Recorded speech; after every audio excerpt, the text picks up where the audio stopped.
गोविंद गोपाल भज मन गोविंदा गोविंदा गोपाला गोविंदा गोपाला गोविंद गोविंद गोपाल भज मन गोविंदा गोविंद गोविंद गोपाल भज मन गोविंदा गोविंदा गोपाला गोविंदा गोपाला गोविंद गोविंद गोपाल भज मन गोविंदा गोविंदा गोपाला गोविंदा गोपाला गोविंद गोविंद गोपाल भज मन गोविंदा। सभी पुण्य आत्मा पूरी एकाग्रता से सुनिएगा। भगवान श्री कृष्ण ने गीता के पहले अध्याय के 15वें श्लोक में ही 5 जन्य शंख बजाया था। 5 ज्ञानेंद्रियों को पंच तंत्र मात्राओं के रस से समेटकर भक्त की श्रेणी में ढालने की घोषणा की थी। जैसे मैं आपको बोलता हूँ, आपकी मन की 5 पत्नियां हैं। बहुत ध्यान से समझिएगा। अब कोई स्त्री कहेगी मैं तो खुद पत्नी हूँ। अरे बाबा, तेरा शरीर पत्नी है, तेरे मन की भी 5 पत्नियां हैं। जो 5 जन्य शंख भगवान ने बजाया था, उसका कारण क्या था? जैसे संत महात्मा जब स्टार्ट करते हैं बोलना, तो 5 ज्ञानेंद्रियों को पंच तन मात्राओं के रस से समेटकर भक्त की श्रेणी में ढालने के लिए घोषणा की। सोचिएगा, अब हम अपने बुद्धि से कैसे समझते हैं इन चीजों को? विकराल इंद्रियों को अपने सेवक, अपना सद्रूप की कृपा है। ये तो जब भी मैं आपसे बोलता हूँ, आप अपने मन के और मन पत्नियों का, 5 इंद्रियों का और 5 इंद्रियां विषयों का गुलाम ना बनो। जब सत्संग में आओ तो मन को एकाग्र करके सुनो। अर्जुन को धनंजय कहा गया। अर्जुन देवी संपत्तियों को अधीन करने वाला, इष्ट के प्रति विरह, वैराग्य, अश्रुपात और रोमांच युक्त अनुराग ही आत्मिक संपत्ति प्राप्त कराता है। इस श्लोक में शंख ध्वनि के माध्यम से साधना के अंतरिक्त का रहस्य है, अंदर का रहस्य संकेत किया भगवान ने। श्री कृष्ण का 5 जन्य 5 इंद्रियों को उनके विषयों से हटाकर जो ईश्वर के विमुख करने का प्रतीक हैं, ये 5 इंद्रियां मन को बाहर की ओर खींचती रहती हैं। तो भगवान ने पंचजन्य शंख बजाया।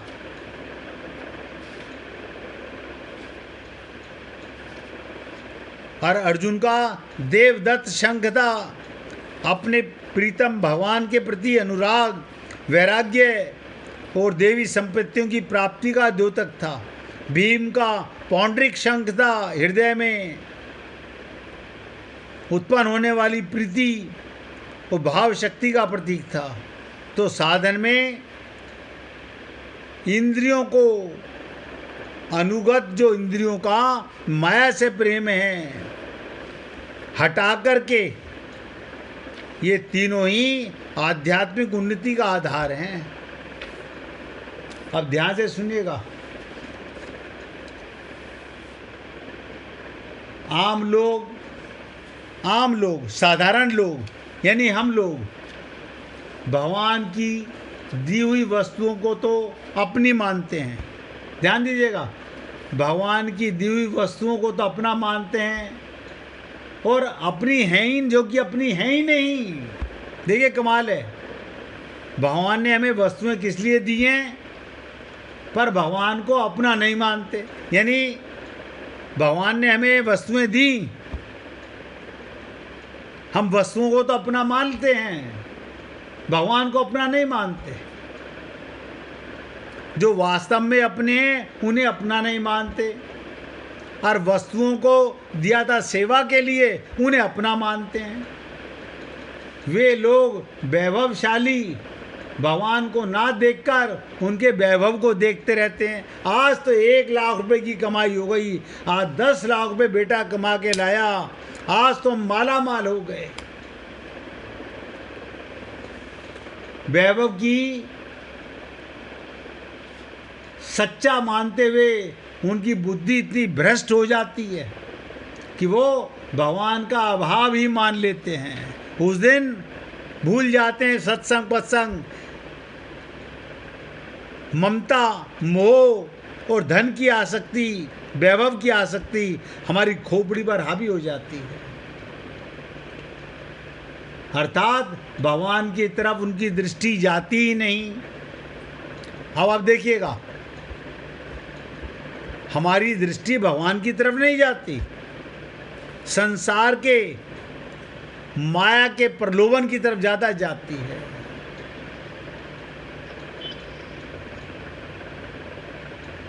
उनकी दृष्टि नहीं जाती। कुछ लोग वैभव की प्राप्ति के लिए ही भगवान का भजन करते हैं, कुछ लोग संसार का सुख मांगने के लिए मंदिर जाते हैं, पूजा करते हैं, पाठ करते हैं, सत्संग सुनते हैं। भगवान को चाहने से तो वैभव भी पीछे पीछे भागता है, पर वैभव को चाहने से भगवान पीछे नहीं आ सकते। माया के गुलाम बनोगे तो भगवान साइलेंट हो जाएंगे, भगवान के शरणागत हो जाओगे तो माया तुम्हारी गुलामी करने लगी, तुम्हारे पीछे पीछे भागने लगेगी। वैभव, ध्यान दीजिएगा, भक्त के चरणों में लौटता है, माया भक्त के चरणों में लौटती है। मैंने आपको बताया था कि गंगा यमुना सरस्वती, जब गंगा का अवतरण हुआ तो उन्होंने कहा था, जिस ऋषि ने तपस्या की थी कि तुम्हें आना पड़ेगा, भगवान ने कहा जाओ, तो क्या बोली, नीचे जाके लोग मुझ में पाप धोएंगे, अपना मैल मुझ में उतारेंगे, मैं तो पापिनी हो जाऊंगी। तो क्या कहा था भगवान ने कि जब कभी किसी संत के चरण का स्पर्श तुम्हारे से टकराएगा तो तुम वापस फिर वही, जैसे मेरे चरणों से निकल कर जा रही हो वैसी बन जाओगी। लेकिन आप और हम लोग सत्संग को छोड़कर माया के प्रपंचों में कहाँ कहाँ फंसते हैं, ये मुझे बताने की आवश्यकता नहीं, आप खुद जानते हैं। हाँ, मैं हमेशा कहता हूँ, किसी की सेवा कर रहे हो, सेवा, उससे बड़ा कोई कार्य नहीं है। बाकी सब ठगाई का काम है, सब ठगाई का काम है। तो वैभव तो भक्त के चरणों में लौटता है, परंतु सच्चे भक्त वैभव की प्राप्ति के लिए भगवान का भजन नहीं करते। माया को पाने के लिए कोई भजन नहीं करता। भक्त जो है वो वैभव को नहीं चाहते, अपितु भगवान को चाहते हैं। वैभव को चाहने वाले मनुष्य वैभव के भक्त दास हो जाते हैं, वो माया के भक्त हो जाते हैं, माया के गुलाम हो जाते हैं। ऐसे भी बहुत सारे लोग हैं दिल्ली में, हमारे पास आते हैं, वो क्या कहते हैं, पहले आप मेरी बात सुन लीजिए, उसके बाद आपकी बात हम सुनेंगे। क्या मतलब? आप अपनी बात बदनाओगे, हम अपनी बात भूल जाएंगे। वो आते हैं माया का डिस्कशन करने के लिए। माया की ठगनी इतनी ज़बरदस्त है कि व्यक्ति माया का गुलाम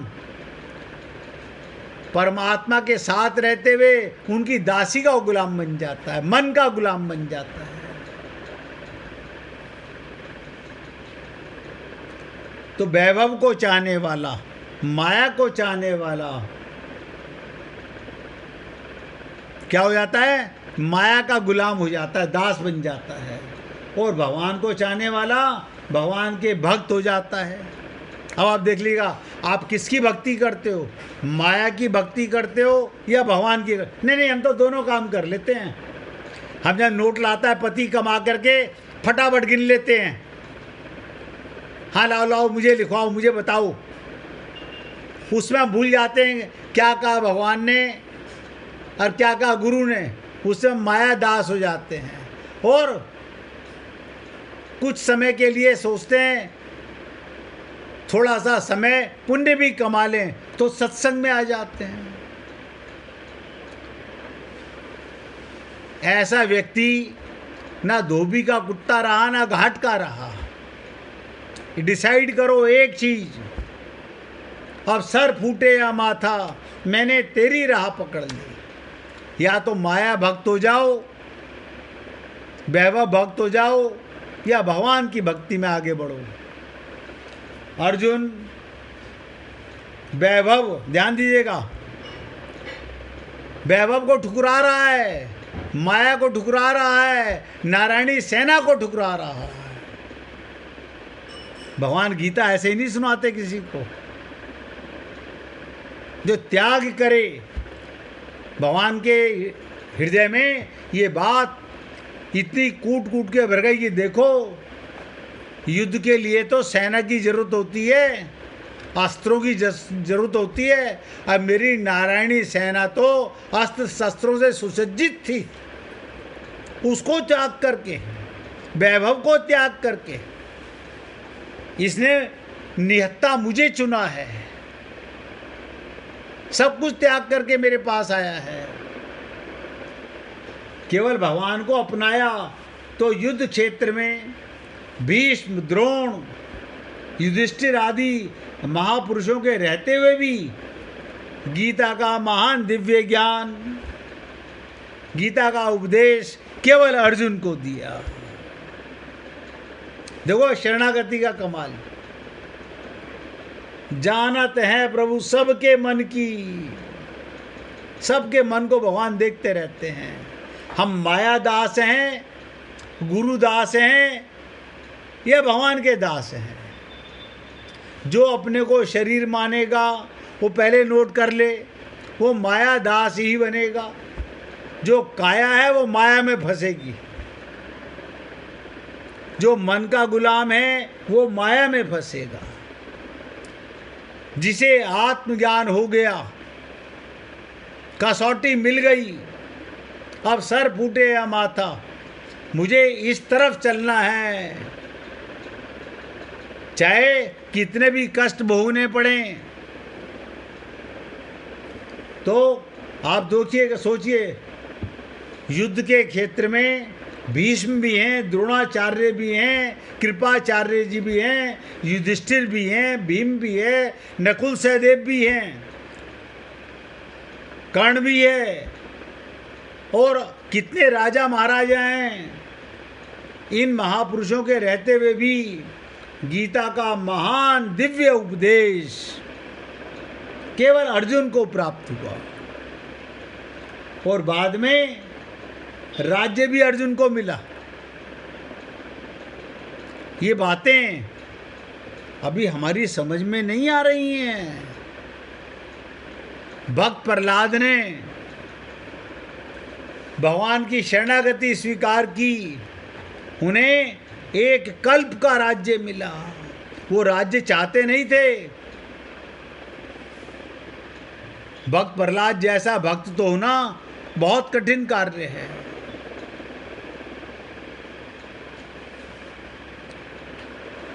तो आप समझ गए कि गीता अपने आप पढ़ करके क्यों नहीं आती समझ में। हम माया के दास, शरीर मानने वाले, काया और माया में फंसे हुए लोग खाली पढ़ करके भगवान को पाना चाहते हैं। पढ़ोगे, समझोगे, पल्ले नहीं पड़ेगा। इससे आगे की चर्चा, क्योंकि आज काफ़ी चर्चा हो गई है सत्संग की, एक छोटी सी लीला सुना देता हूँ। सोया हुआ भाग्य। एक व्यक्ति जीवन से हर प्रकार से निराश था, हर तरह से निराश था। लोग उसे मनहूस के नाम से बुलाते थे। देखो मनहूस आ गया। एक ज्ञानी पंडित ने उसे बताया, तेरा भाग्य फला पर्वत पर सोया हुआ है। क्या कहा? तेरा भाग्य फला पर्वत पर सोया हुआ है, तू उसे जाकर जगा ले तो भाग्य तेरे साथ हो जाएगा। बस फिर क्या था, वो चल पड़ा अपना सोया भाग्य जगाने। रास्ते में जंगल पड़ा, एक शेर उसे खाने को लपका तो बोला, भाई मुझे मत खाओ, मैं अपना सोया भाग्य जगाने जा रहा हूँ।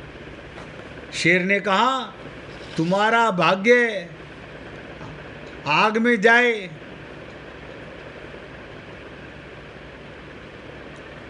तुम मेरे सामने आ गए, मुझे खाने को मिल रहे हो, तो मेरा भाग्य तो तुम्हें पेट भर के होगा।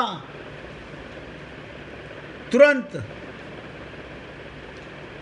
शेर को उसने समझाया कि देखो मेरा भाग्य जागेगा तो तुम्हारा भाग्य भी जागेगा।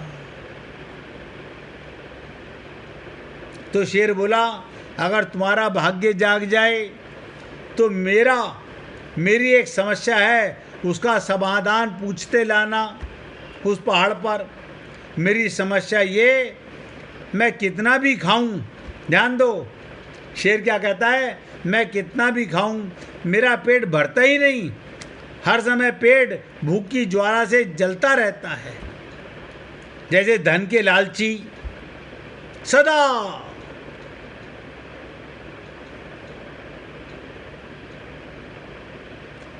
मनुष्य ने कहा, ठीक है। आगे जाने पर एक किसान के घर उसने रात बिताई। बातों बातों में पता चलने पर कि वो अपना सोया भाग्य जगाने जा रहा है। किसान ने कहा, मेरा भी एक सवाल है, अपने भाग्य से पूछकर उसका समाधान लेते आना। मेरे खेत में कितनी भी मेहनत कर लूँ, पैदावार अच्छी नहीं हो रही। मेरी शादी योग्य कन्या, उसका विवाह इन परिस्थितियों में मैं कैसे कर पाऊंगा। मनुष्य बोला, ठीक है। शेर का प्रश्न भी ले लिया, किसान का प्रश्न भी ले लिया। और आगे जाने पर एक राजा के घर का मेहमान बना। रात्रि भोज के उपरांत राजा ने जानने पर कि वो भाग्य को जगाने जा रहा है, तो राजा ने कहा, मेरी परेशानी का हल भी ढूंढ लाना। मेरी परेशानी ये, कितनी भी समझदारी से राज्य चलाऊं, मेरे राज्य में अराजकता का बोलबाला बना रहता है। मनुष्य ने कहा, ठीक है। अब वो पर्वत के पास पहुंच चुका था। वहाँ पर उसने अपने सोए भाग्य को झिझोड़कर जगाया, उठो उठो, मैं तुम्हें जगाने आया हूँ। उसके भाग्य ने एक अंगड़ाई ली और उसके साथ चल दिया। उसका भाग्य बोला, मैं तुम्हारे साथ हरदम रहूँगा। अब तो मनुष्य से न रहा गया, बल्कि भाग्यशाली व्यक्ति बन गया। क्या बन गया वो? जब भाग्य साथ रहेगा तो भाग्यशाली बन गया, और अपने भाग्य की बदौलत वो सारे सवालों के जवाब जानता था। वापसी यात्रा में वो राजा के पास गया और राजा की परेशानी का हल बताते हुए बोला, चूंकि तुम एक स्त्री हो, वो राज्य स्त्री राजा थी, अब पुरुष वेश में रहकर राज्य करती हो, इसलिए राज्य में अराजकता का बोलबाला है। तुम किसी योग्य पुरुष के साथ विवाह कर लो, दोनों मिलकर राज्य भार संभालोगे तो तुम्हारे राज्य में शांति स्थापित हो जाएगी। रानी बोली, तुम ही मुझसे ब्याह कर लो। ध्यान से सुनो, यहीं रह जाओ, भाग्यशाली बन चुका हो। वो मनहूस इनकार करते हुए बोला, नहीं नहीं, मेरा तो भाग्य जाग चुका है, तुम किसी और से विवाह कर लो। तब रानी ने अपने मंत्री से विवाह किया और सुखपूर्वक राज्य चलाने लगी। कुछ दिन राजकीय मेहमान रहने के बाद फिर वो वहाँ से विदा हुआ। आगे वो किसान के घर पहुँचा और उसके सवाल का जवाब में बोला, तुम्हारे खेत में 7 कलश हीरे जवाहरात के गड़े हैं, उस खजाने को निकाल लेने पर तुम्हारी जमीन उपजाऊ हो जाएगी और उस धन से तुम्हारी अपनी बेटी का ब्याह धूमधाम से कर सकोगे। किसान ने अनुग्रहित होते हुए उससे कहा, मैं तुम्हारा शुक्रगुजार हूँ, तुम ही मेरी बेटी के साथ विवाह कर लो। पर भाग्यशाली बन चुका वो व्यक्ति बोला, नहीं नहीं, मेरा तो भाग्य उदय हो चुका, मुझे आत्मज्ञान हो चुका, तुम कहीं और अपनी सुंदर कन्या का विवाह करो। किसान ने उचित वर देखकर अपनी कन्या का विवाह कर दिया। अब मेहमान नवाजी से वो चला। कुछ दिन के बाद भूखे शेर के सामने पहुंचा।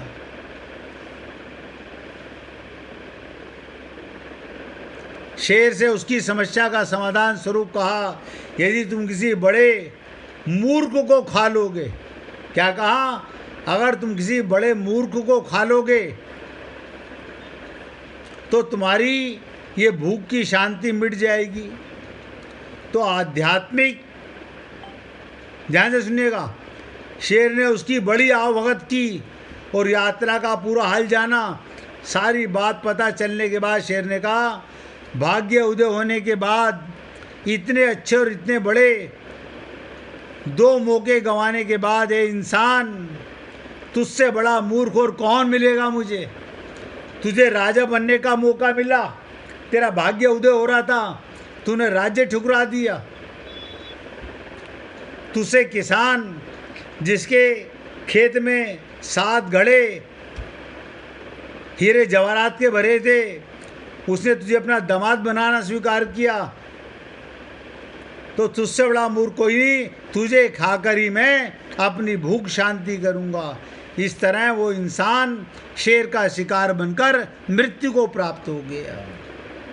यदि आपके पास सही मौका परखने का विवेक और अवसर को पकड़ कर लेने का ज्ञान नहीं है तो भाग्य भी आपका साथ नहीं देगा। हे पुण्य आत्माओं, विवेक को जगाओ। आत्मज्ञान बिना नर भटके, क्या मथुरा क्या काशी रे। ये विवेक नहीं जागेगा तो आप कितने ही धनवान, कितने ही ज्ञानवान, कितने ही विद्वान बन जाओ, नतीजा ठन ठन गोपाल होगा। बाकी की चर्चा कल करेंगे। अब गुड्डी जी से भजन सुनिए, सुनाइए। मेरे जन्मों के साथी सजन, मेरे जन्मों के साथी सजन, मैं तुम्हें कभी तो पाऊंगी, मैं तुम्हें कभी तो पाऊंगी। एक मन कहे मेरो आवे जो गोपाल प्यार,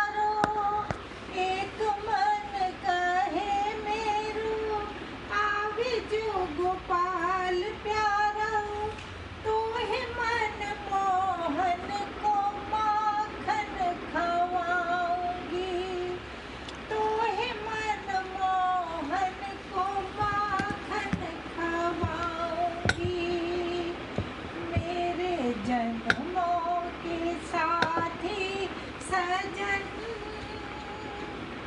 मैं तुम्हें कभी तो पाऊंगी।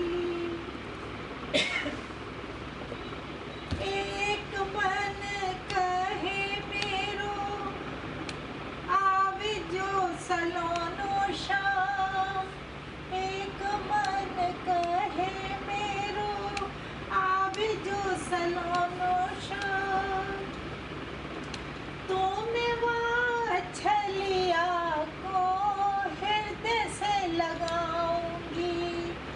तुम्हें वात्सल्य को हृदय से लगाऊंगी। मेरे जन्मों के साथी सजन मैं तुम्हें कभी तो पाऊंगी। एक मन कहे मेरो आवे जो ब्रजराज। एक मन कहे मेरो आवे जो ब्रजराज। तो हिले आंगन में रास रचाऊंगी। तो हिले आंगन में रास रचाऊंगी। मेरे जन्मों के साथी सजन मैं तुम्हें कभी तो पाऊंगी। मैं कभी भी तो पाऊंगी। एक मन कहे मेरो आवे जो नंदलाल। एक मन कहे मेरो आवे जो नंदलाल। तुम चूम के कपोल माधुरी सुनाऊंगी। तुम चूम के कपोल माधुरी सुनाऊंगी। मेरे जन्मों के साथी सजन मैं तुम्हें कभी तो पाऊंगी। मैं तुम्हें कभी तो पाऊंगी। मेरे जन्मों के साथी सजन मैं कभी तुम्हें तो पाऊंगी। मैं कभी तुम्हें तो पाऊंगी। बोलिए वृंदावन बिहारी लाल की जय। जय जय श्री राधे। जय जय श्री राधे। बोलिए लाल जी का मंगल हो। सभी भक्तों का मंगल हो। सबको राधे राधे जी। राधे राधे। सबको राधे राधे जी। राधे राधे। सबको राधे राधे। राधे राधे जी। राधे राधे। मैं नीचे ही आ रही हूँ। नहीं आऊंगी तो 10 मिनट लगेंगे ना कपड़ा बदल के।